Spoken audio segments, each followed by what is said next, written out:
First King chapter 22 verse 9. So the king of Israel called one of his officers and said, Quick, go and get Michal, son of the Imer. Micaiah prophesied against Ahab. King Ahab of Israel and King Jehoshaphat of the Judah, dressed in their royal robe, were sitting on thrones at the threshing floor near the gate of the Samaria. All of Ahab's prophets were prophesying there in front of them. One of them, Zadok, son of the Kenya, made some iron horns and proclaimed, This is what the Lord says. With these horns you will gore the Aramite to death.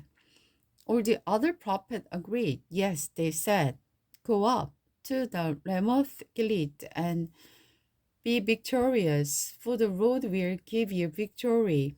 Meanwhile, the messenger who went to get Michal said to him, Look, all the prophets are promising victory for the king. Be sure that you agree with them and promise promise success. But Michal replied, As surely as the Lord lives, I will say only what the Lord tells me to say. When Michal arrived before the king, Ahab asked him, Micaiah, should we go to the war against the Ramoth Gilead or not? And Micaiah replied, Go right ahead. The Lord will give the king a glorious victory. But the king replied sharply, How many times must I demand that you speak only the truth when you speak for the Lord? And Micaiah told him, In a vision I saw all Israel scattered on the mountains like sheep without a shepherd, and the Lord said, Their master has been killed. Send them home in peace. Didn't I tell you? The king of Israel said to the Jehoshaphat, He does it every time. He never proposes anything but bad news for me. Then Micaiah continued, Listen to what the Lord said. I saw the Lord sitting on the throne with all the armies of heaven around him on his left. And the Lord said, Who can entice Ahab to go into battle against Ramoth Gilead so that he can be killed there? There were many suggestions until finally a spirit approached the Lord and said, I can do it.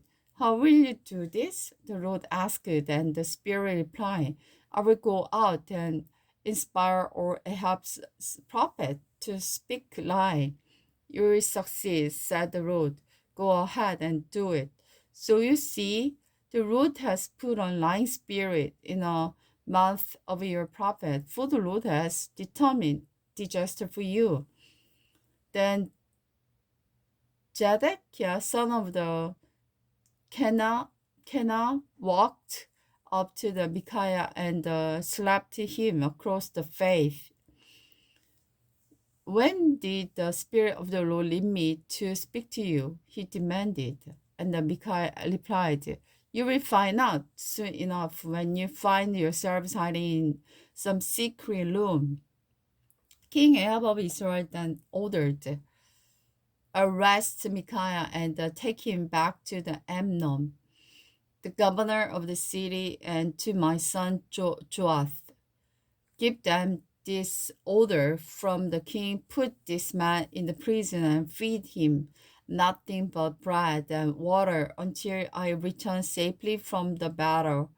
The Micaiah replied, If you return safely, the Lord has not spoken through me. Then he added to those standing around, Take note of what I have said, the death of Ahab.